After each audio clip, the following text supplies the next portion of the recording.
Hello students, હું શીતલ બારવાયા મારા આજના લેક્ચરમાં તમારું હાર્દિક સ્વાગત કરી રહ્યો છું. વિદ્યાર્થીઓ, ધોરણ 12 ચેપ્ટર માનવ સ્વાસ્થ્ય અને રોગો ટોપિક ઉપાર્જિત પ્રતિકારકતા વિશે આજે આપણે સમજવા જઈ રહ્યા છીએ. વિદ્યાર્થીઓ, એક પ્રતિકારકતા હતી જન્મજાત, જે વારસામાં મળેલી હોય. જન્મ પહેલા જ જ્યારે માતાના ગર્ભાશયમાં ડેવલપ થતા હોઈએ ત્યારથી જ એ આપણને મળતી હોય. જન્મ લઈએ પહેલા જ દિવસથી આપણી સાથે હાજર હોય. જેમ કે જન્મતાની સાથે જ આપણા શરીરમાં, રુધિરમાં ઘણા બધા શ્વેતકણો હોય. બીજા બધા પેશીમાં કહીએ તો આપણને ભક્ષક કોષો વારસામાં મળેલા હોય. આવી જ રીતે પ્રતિકારકતાના ઘણા બધા ઘટકો આપણને વારસામાં મળેલા હોય. જેમ કે કેટલીક ભૌતિક પ્રતિકારકતા હતી, ધાર્મિક પ્રતિકારકતા હતી. આવી પ્રતિકારકતા વિશે આપણે લાસ્ટ લેક્ચરમાં સમજી ગયા છીએ. હવે વાત કરીએ જન્મ બાદ જેવો સજીવ વાતાવરણના સંપર્કમાં આવે છે, એટલે વાતાવરણના પરિબળો તરીકે પ્રકાશ, તાપમાન, પવન, દબાણ, ભેજ એના પર અસર કરવાના ચાલુ થઈ જાય છે. એ બધા અજૈવિક પરિબળો છે. તેમજ ઘણા બધા જૈવિક પરિબળો પણ એના પર અસર કરવાના શરૂ થઈ જતા હોય છે. જેમ કે વાયરસ, જેમ કે બેક્ટેરિયા, જેમ કે ફૂગ, બધાનું જ આક્રમણ એના પર શરૂ થઈ જાય છે. એટલે હર ઘડી, હર પલ સજીવે આ બધાની સામે પ્રતિકાર કરવો પડે છે અને પોતાનું અસ્તિત્વ ટકાવવું પડે છે. એટલે કે નવી પ્રતિકારકતા કેળવવી પડે છે. આ પ્રતિકારકતાને જ કહીએ છીએ આપણે ઉપાર્જિત પ્રતિકારકતા. ઉપાર્જિત પ્રતિકારકતા એક ચોક્કસ પ્રતિકારકતા, એક વિશિષ્ટ પ્રતિકારકતા છે. એ ત્યારે જ આપણને પ્રાપ્ત થાય છે જ્યારે આપણે કોઈક રોગકારકના સંપર્કમાં આવીએ અને રોગકારક છેક આપણા રુધિરમાં ઘૂસી ગયો હોય, એ અંદર છેક દાખલ થઈ ગયો હોય, ત્યારે આ પ્રતિકારકતાની શરૂઆત થાય છે. વિદ્યાર્થીઓ, આ એક સ્મૃતિ આધારિત પ્રતિકારકતા છે. એમ કેવી રીતે કહી શકાય? ચલો જાણીએ. જ્યારે કોઈક રોગ પ્રતિકારક પહેલી વખત આપણા શરીરના સંપર્કમાં આવે છે તો ત્યારે આપણો શરીર જે પ્રતિચાર આપે, આ પ્રતિચાર એ પ્રાથમિક પ્રતિચાર કહેવાય. જે પ્રતિચાર એકદમ નિમ્ન તીવ્રતાનો હોઈ શકે છે. કેમ કે ઇવન આપણી પણ વાત કરીએ, બેસેલા હોઈએ અને કોઈક અચાનક જ આવીને આપણા પર એટેક કરે તો આપણને સૂઝબૂઝ જ ન સૂઝે, કે ખબર જ ન પડે કે કોણ ક્યારે કેવી રીતે આપણને પ્રતિકાર કરી રહ્યું છે, આપણા પર હુમલો કરી રહ્યું છે, આપણા પર એટેક કરી રહ્યું છે. એટલે પહેલી વખત આપણે જે એ એક્શનની સામે રિએક્શન આપીએ એ નિમ્ન તીવ્રતાનું હોઈ શકે છે. પણ હવે સમજો, એ જ રોગકારકનો સામનો બીજી વખત થાય છે તો ત્યારે શરીર દ્વારા એકદમ ઉચ્ચ તીવ્રતાનો પ્રતિચાર આપવામાં આવે છે. આનો અર્થ એ થાય છે કે આપણા શરીરને પ્રથમ હુમલાની સ્મૃતિ છે. પહેલી વખત કોઈકે હુમલો કર્યો તો એ બધું જ એને યાદ રાખેલું છે કે ભાઈ રોગકારક કોણ હતો, કેવી રીતે એન્ટર થયો હતો, એ કેવી રીતે આપણને હાર્મફુલ ઇફેક્ટ કરી રહ્યો છે. એ બધું જાણે કે કોઈ જોઈ રહ્યું હોય, જાણે કે કોઈ યાદ રાખી રહ્યું હોય, અને એને ધ્યાનમાં રાખીને બીજી વખતે એ ખૂબ જ તીવ્રતાથી અને બહુ જ ટેલેન્ટથી, બહુ જ ટેક્ટફુલી એનો સામનો કરતું હોય એમ આપણને ત્યાં જોવા મળતું હોય છે. તો આ પ્રતિકારકતાનો પ્રતિચાર એ દ્વિતીય પ્રતિચાર તરીકે આપણે ઓળખાવીએ છીએ. વિદ્યાર્થીઓ, આવા પ્રથમ અને દ્વિતીય પ્રતિચાર આપવા માટે આપણા રુધિરમાં બે પ્રકારના કોષો હાજર રહેલા જોવા મળેલા છે. ખાસ કરીને નામ છે એમનું બી લસિકા કોષ અને ટી લસિકા કોષ. ઓકે, જરા ધ્યાન રાખજો. હવે લસિકા કોષો આ એક પ્રકારના શ્વેતકણો છે જેનું સર્જન જનરલી બોન મેરોઝમાં થતું હોય છે. અસ્થિના બરાબર મધ્યના ભાગ અસ્થિ મજ્જામાં થતું હોય છે. સ્ટેમ સેલ્સ દ્વારા તેમનું સર્જન થતું હોય છે. જો ત્યાંથી જ ઉત્પન્ન થાય, ત્યાંથી જ લડવા માટેની સુસજ્જતા પ્રાપ્ત કરે તો ત્યારે તેને બી લસિકા કોષ કહેવાય. બી ફોર બોન મેરોઝ. જ્યારે અમુક લસિકા કોષો એ ત્યાંથી નીકળી જાય છે, રુધિરમાં વહન કરી થાઇમસ સુધી આવે છે અને થાઇમસમાંથી લડવાની ટ્રેનિંગ પ્રાપ્ત કરે છે, સુસજ્જતા પ્રાપ્ત કરે છે, માટે તેમને ટી લસિકા કોષ, ટી સ્ટેન્ડ્સ ફોર થાઇમસ, ટી લસિકા કોષ તરીકે એમને આપણે ઓળખાવીએ છીએ. આવા કોષો દ્વારા આપણને પ્રતિકારકતા પ્રાપ્ત થતી હોય છે. ચલો એમાંથી સૌપ્રથમ સમજવાની શરૂ કરીએ છીએ બી લસિકા કોષ દ્વારા પ્રાપ્ત થતી રોગ પ્રતિકારકતા. ઓકે વિદ્યાર્થીઓ, રોગકારકોના પ્રતિકાર સમયે હવે બી કોષો કેવી રીતે કામ કરે છે એ સમજીએ. જ્યારે રોગકારક એ આપણા રુધિરમાં દાખલ થાય ત્યારે એ એન્ટીજન જે પ્રોટીન છે, જે હેવી મોલેક્યુલર વેટ ધરાવે છે, જે પરજાત છે, મીન્સ આપણા શરીરનો કોષ નથી, કોઈ બહારનો કોષ છે, જે રુધિરમાં આવ્યો છે અને જેવો બી કોષોના સંપર્કમાં આવે છે એટલે તરત બી કોષ સંવેદનશીલ બને છે અને એ નવા બી કોષો સર્જવાનું શરૂ કરે છે, જે બધા જ ભેગા મળીને સ્પેશિયલ પ્રોટીનનું સૈન્ય સર્જે છે. જે પ્રોટીનનું સૈન્ય ત્યાર પછી આ એન્ટીજન એટલે કે રોગકારક સામે ફાઇટ કરે છે. આ પ્રોટીનના સૈન્યને પ્રતિદ્રવ્ય એટલે કે એન્ટીબોડી તરીકે આપણે ઓળખાવીએ છીએ. વિદ્યાર્થીઓ, ખાસ આ એન્ટીબોડીનું સ્ટ્રક્ચર સમજવું એટલું જ જરૂરી છે. જેમ કે આ એન્ટીબોડીની રચના મેં અહીંયા દર્શાવેલી છે. વિદ્યાર્થીઓ, અહીંયા 4 પોલીપેપ્ટાઇડની શૃંખલા છે. જુઓ, આ 1, આ 2, આ 3, આ 4 પોલીપેપ્ટાઇડ. એનો મતલબ કે આ પ્રોટીનનું સ્ટ્રક્ચર છે.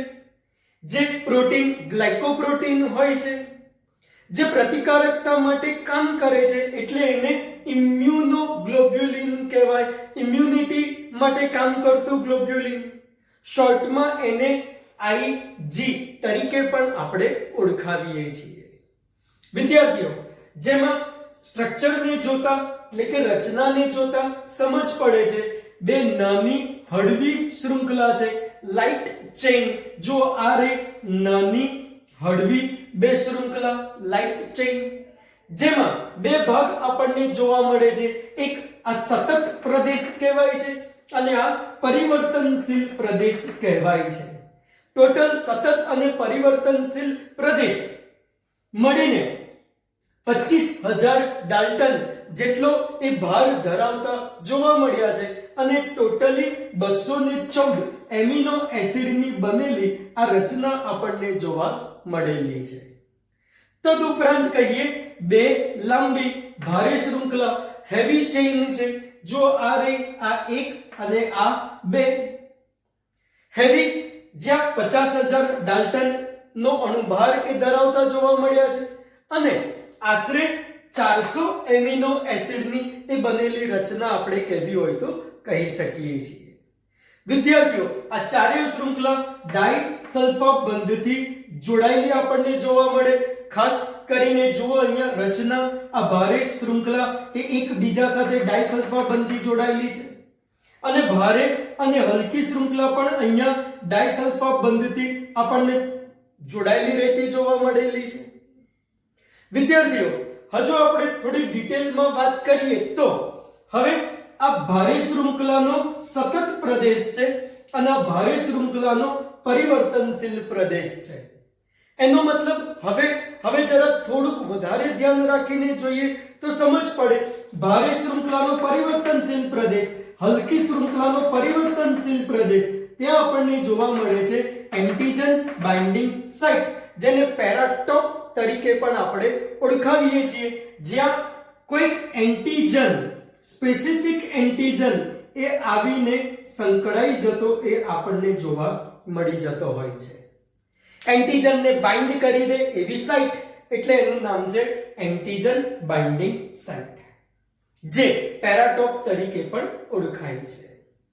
ઓકે વિદ્યાર્થીઓ, તો આ વાત કરી આપણે એન્ટીબોડીની રચનાની. આપણા શરીરમાં, આપણા રુધિરમાં આવા વિવિધ 5 એક પ્રકારના એન્ટીબોડી જોવા મળ્યા છે, જેને શોર્ટમાં યાદ રાખીશું ગામડે, ગામડે એટલે કે IgG, IgA, IgM, IgD, IgE. વિદ્યાર્થીઓ, આ બધા જ આપણા રુધિરમાં જોવા મળ્યા એટલે એમના દ્વારા જે પ્રતિચાર જોવા મળે, પ્રતિચારને કહેવાય તરલ પ્રતિકારકતા પ્રતિચાર. ઇંગ્લિશમાં એને કહીએ છીએ હ્યુમોરલ ઇમ્યુન રિસ્પોન્સ, શોર્ટમાં એને HIR તરીકે આપણે ઓળખાવીએ છીએ. વિદ્યાર્થીઓ, આ 5 પ્રકારના ઇમ્યુનોગ્લોબ્યુલિન એન્ટીબોડી રુધિરમાં છે. 5 વિશે થોડુંક સમજવા જેવું છે. જેમ કે IgG છે, ટોટલ એન્ટીબોડીના 80% એનું પ્રમાણ રહે છે. માતાના દૂધમાંથી પણ એ મળી આવ્યું છે. ખાસ તે ભક્ષક કોષ અને પૂરક તંત્રને ઉત્તેજિત કરતું હોય છે. બીજું કહીએ તો IgA 15 થી 20% જેટલું પ્રમાણ ધરાવે છે. પાચન માર્ગ, શ્વસન માર્ગમાં કેટલાક રોગકારકો આવી જતા હોય તો એની સામે રક્ષણ આપવાનું અગત્યનું કાર્ય કરી દે છે. IgM જે 5 થી 10% નું પ્રમાણ ધરાવે છે, સૌથી મોટા એન્ટીબોડીમાંના એ એક છે. આ બી કોષોને સક્રિય કરવાનું કામ કરે છે. ખાસ લસિકા કોષ જે આવેલો હોય એની ઉપર આ ઇમ્યુનોગ્લોબ્યુલિન M રહેતો હોય, એ જ એન્ટીજનને ઓળખતો હોય અને એ જ બી કોષોને પછી બીજા એન્ટીબોડી પેદા કરવા માટે સક્રિય કરતો હોય.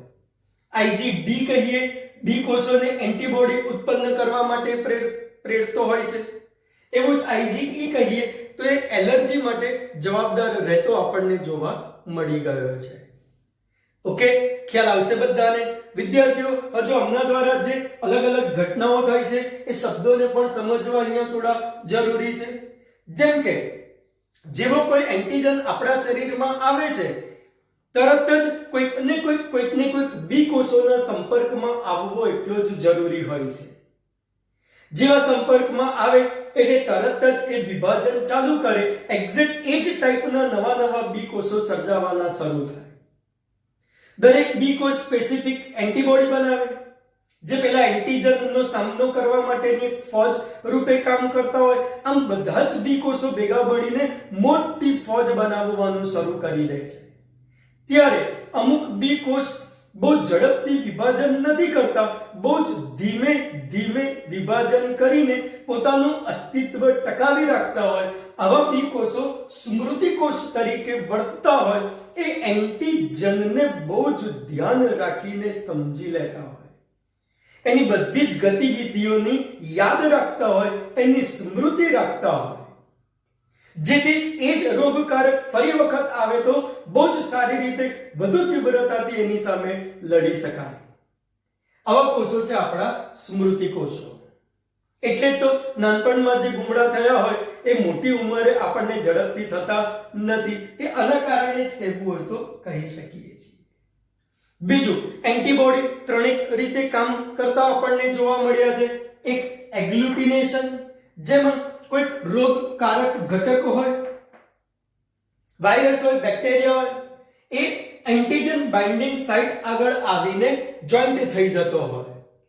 પછી એને નિષ્ક્રિય બનાવી દેવામાં આવી જતો હોય, એને અદ્રાવ્ય સ્વરૂપમાં ફેરવી દેવામાં આવી જતો હોય, તો ત્યારે એ ઘટનાને કહેવાય છે એગ્લુટિનેશન. બીજું છે ઓપ્સોનાઇઝેશન, જેમાં કોઈક રોગકારક આવે, બધા એન્ટીબોડી એના પર છવાઈ જતા હોય, જેથી ભક્ષક કોષો એમને ઇઝીલી આઈડેન્ટિફાઈ કરી દે અને ભક્ષક કોષો આવીને એમનો નાશ કરી દે છે. તો આ ઘટના ઓપ્સોનાઇઝેશનની છે. અને નિષ્ક્રિયકરણ, અમુક વખતે કોઈક વાયરસ, કોઈક બેક્ટેરિયા દ્વારા વિષ દ્રવ્યો છોડવામાં આવ્યા હોય તો આવા વિષ દ્રવ્યોને નિષ્ક્રિય કરવાનું કામ, એની ઝેરી અસરને બિનહાનિકારક કરવાનું કામ પણ એન્ટીબોડી દ્વારા થતું જોવા મળેલું છે. એને નામ આપેલું છે ત્યાં નિષ્ક્રિયકરણ. આમ એન્ટીબોડી કામ કરતા આપણને જોવા મળી જાય છે. એટલે કે બી કોષો દ્વારા આ રીતનું કામ આપણે જોવું હોય તો જોઈ શકીએ છીએ. Okay. Specific. It depends on the body's memory. For example, when a body encounters a bacterium for the first time, it produces a low-intensity response called a primary immune response and produces memory cells. However, when the same bacterium attacks again, the memory cells help to elicit a secondary immune response of high intensity. This response is also known as an anamnestic response. Both primary and secondary immune responses are made possible by two special lymphocytes in our blood, B lymphocytes and T lymphocytes respectively. B lymphocytes produce proteins to fight pathogens, whereas T lymphocytes help B cells to perform this task. The protective proteins produced by B cells are called antibodies. Each antibody molecule has 4 peptide chains, 2 small and 2 longer ones. The 2 small chains are called light chains, while the 2 longer ones are called heavy chains. Therefore, an antibody is represented by H2L2. IgA, IgM, IgE and IgG are some examples of antibodies in our body. Acquired immunity or the acquired immune response is primarily of 2 types: a humoral immune response and a cell-mediated immunity or CMI. It is the humoral immune response that is carried out by antibodies. Since antibodies are found in blood, it is called the humoral immune response. The word humoral refers to blood or any other body fluid.